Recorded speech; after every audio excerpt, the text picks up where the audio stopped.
हाय, good morning. आज आपण इयत्ता 10वीचा प्रकरण क्रमांक 8 धातुविज्ञान हा जो चॅप्टर आहे आपण इथे स्टडी करत आहोत. आपली जी पृथ्वी आहे ही 4.5 अब्ज वर्षापूर्वी निर्माण झाली आहे हे आपल्याला माहिती आहे. आणि ह्या पृथ्वीची जडणघडण ही जी प्रक्रिया आहे, पृथ्वीची जडणघडण ही जी प्रक्रिया आहे ही पृथ्वीच्या गर्भात किंवा पृथ्वीच्या सभोवताली चालूच आहे. आणि त्याचाच परिणाम काय झालेला आहे तर द्रव्यांची, त्यानंतर वायूंची आणि खनिजांची उत्पत्ती हे आपल्याला माहिती आहे. आता तुमच्या पुस्तकामध्ये विचार करून एक पॉईंट दिलेला आहे. त्यामध्ये काय सांगितलेलं आहे, आपल्या सभोवताली अनेक पदार्थ आहेत.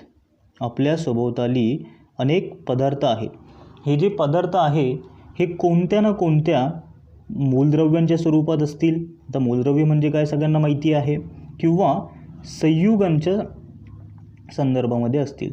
आपल्या सभोवताली अनेक पदार्थ जे असे आहेत की ते मूलद्रव्यांच्या स्वरूपात असतील किंवा संयुगांच्या स्वरूपामध्ये असतील. आता हे मूलद्रव्यांचे वर्गीकरण जे आहे, हे जे मूलद्रव्यांचे वर्गीकरण जे आहे आपण कशानुसार करतो तर मूलद्रव्यांचे वर्गीकरण हे त्यांच्या भौतिक आणि रासायनिक गुणधर्मानुसार करतो. मूलद्रव्यांचे वर्गीकरण आपण कशानुसार करतोय, त्यांच्या भौतिक व रासायनिक गुणधर्मानुसार आपण त्यांचे वर्गीकरण करतो.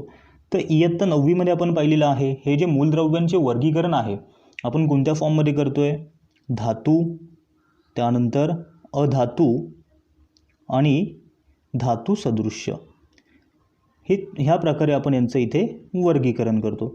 हे आपण पाहिलेलं आहे. धातू सदृश्य म्हणजे काय, त्यामध्ये धातूच्याही प्रॉपर्टी असतील आणि अधातूच्याही प्रॉपर्टी असतील.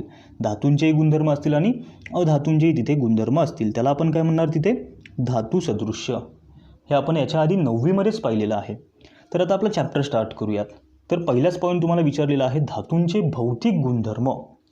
आता हे जे धातू आहेत हे धातू मुख्यत्वे कोणत्या स्वरूपामध्ये असतात, हे जे धातू आहेत हे धातू तुमचे स्थायू स्वरूपामध्ये असतात. कोणत्या स्वरूपात असतात, हे स्थायू स्वरूपामध्ये हे धातू तुमचे असतात. आता अपवाद म्हणजे कोणता आहे, यामध्ये एक अपवाद आहे. तर तो अपवाद कोणता आहे तर याच्या आधी आपण पाहिलेलं असेल, पारा आणि गॅलियम आहे. अपवाद कोणता आहे, पारा व हा गॅलियम जो आहे इथे अपवाद आहेत. आता तुम्हाला आत्ताच सांगितलं आहे हे जे ऑल ओव्हर धातू जे आहेत हे स्थायू स्वरूपामध्ये असतील, पण त्याला अपवाद कोणता आहे, पारा आणि गॅलियम आहे. हे कक्ष तापमानाला म्हणजे रूम टेम्परेचरला कोणत्या अवस्थेमध्ये असतात, द्रव अवस्थेमध्ये असतात. म्हणजे इथे एक्सेप्शन झालं, हा एक अपवाद झाला आहे. सगळे धातू स्थायू स्वरूपात आहेत, पण हा जो पारा आणि गॅलियम आहे हा कोणत्या अवस्थेत आहे, द्रव अवस्थेत आहे. म्हणजे वॉटर, पाण्याच्या अवस्थेमध्ये तिथे आहे, लिक्विड फॉर्ममध्ये इथे आहे. आता अजून आपण काय पाहिलेलं आहे, हे धातू आहेत, ह्या धातूंना काय असते, चकाकी असते. धातूंना काय असते इथे, चकाकी असते. पण आता आपण पाहिलेलं आहे कोणताही धातू जर कधी आपल्या ॲटमॉस्फिअरच्या, आपल्या वातावरणाच्या प्रेझेन्समध्ये आला तर तो कशाबरोबर रिॲक्ट होतो, त्याची रिॲक्शन कशाबरोबर होते तर ती ऑक्सिजनसोबत होते. हवेमधील ऑक्सिजनसोबत त्याची रिॲक्शन्स होते. त्यामुळे धातूंची जी चकाकी जी आहे ही धातूंची चकाकी काय होते, कमी होते. कधी कमी होते, ज्यावेळेस या वातावरणामध्ये जे गॅसेस आहेत, ऑक्सिजन आहेत, त्याबरोबर यांची रिॲक्शन झाली तर या धातूंची चकाकी काय होते, कमी होते. हे आपण 9वीमध्येही पाहिलं होतं. आणि धातू जे आहेत हे धातू काय आहेत, उष्णतेचे सुवाहक आहेत. हे आपण पाहिलेलं आहे. धातू काय आहेत, धातू उष्णतेचे सुवाहक आहेत.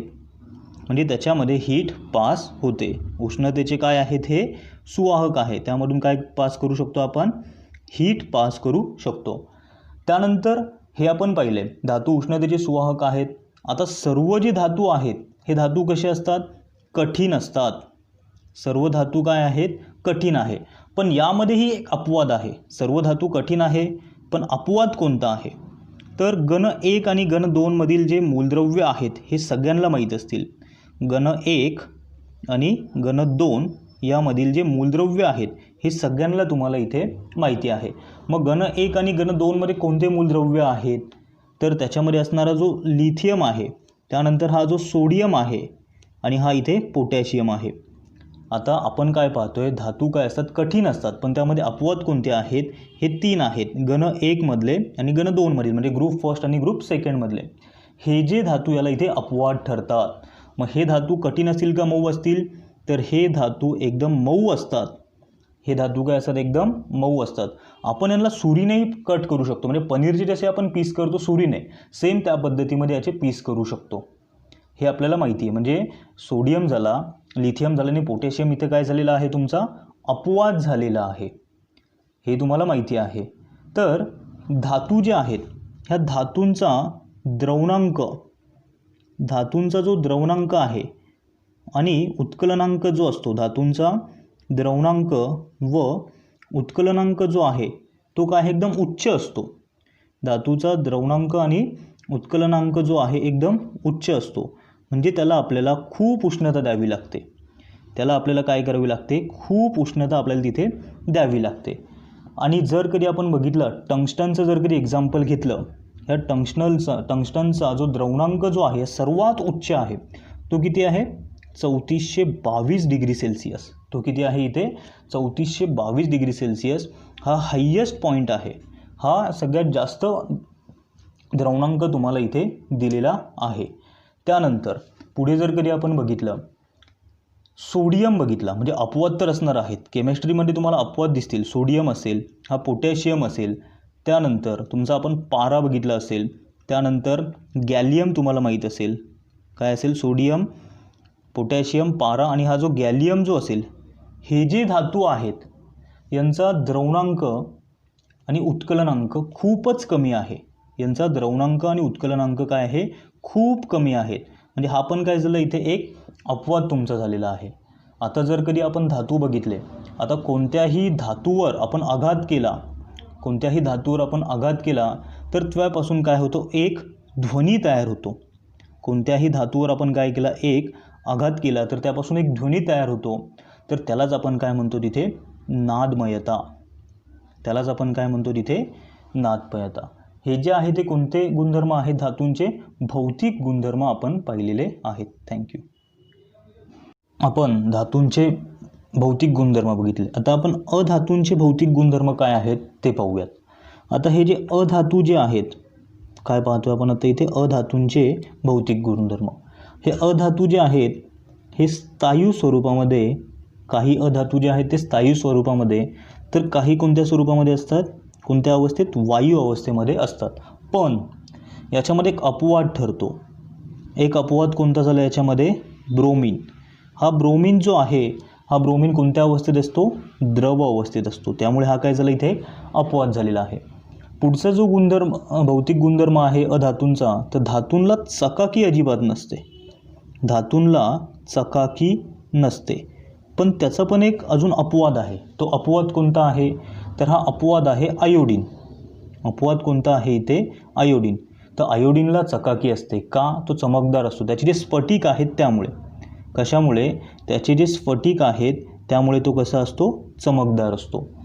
आणि अधातूंना आपण जर कधी बघितलं, अधातू जे आहेत ह्या अधातूंना कठीणपणा नसतो. अधातूंना काय नसतो इथे, कठीणपणा अजिबातही नसतो. पण याच्यामध्येही एक अपवाद ठरतो. तो अपवाद कोणता आहे, तर तो अपवाद आहे हिरा. हिरा काय झाला इथे, अपवाद आहे. कारण की हिरा काय आहे, एक कार्बनचे एक रूप आहे. हिरा काय आहे इथे, हा जो कार्बन आहे त्याचं एक रूप आहे. आणि हा हिरा जो आहे, हा हिरा कसा असतो, सर्वात कठीण असतो. त्यामुळे हा पण काय झाला इथे एक अपवाद झालेला आहे.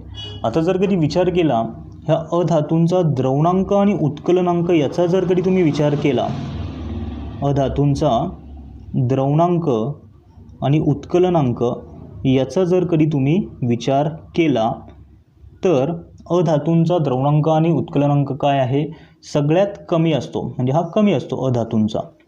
त्यानंतर हे अधातू जे आहेत हे उष्णतेचे काय आहेत, अधातू हे उष्णतेचे दुर्वाहक आहेत.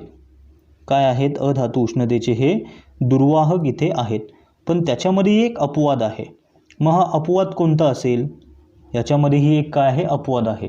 ग्रॅफाईट काय आहे, हा ग्रॅफाईट जो आहे हा काय इथे आहे, एक अपवाद आहे. कारण की हा पण काय, कार्बनचा एक ॲलोट्रॉप, म्हणजे कार्बनचा एक अपरूप आहे. त्यामुळे हे काय आहे, विद्युत सुवाहक आहे. हे काय आहे इथे, विद्युत सुवाहक म्हणून इथे काम करतात. हे काय दिलेले आहे, ग्रॅफाईट काय असतो याच्यामध्ये, विद्युत सुवाहक असतो. मग हा पण तिथे काय ठरतो, एक अपवाद आहेत. ह्या ज्या प्रॉपर्टी आहेत अधातूंच्या भौतिक गुणधर्म आपण इथे पाहिलेले आहेत.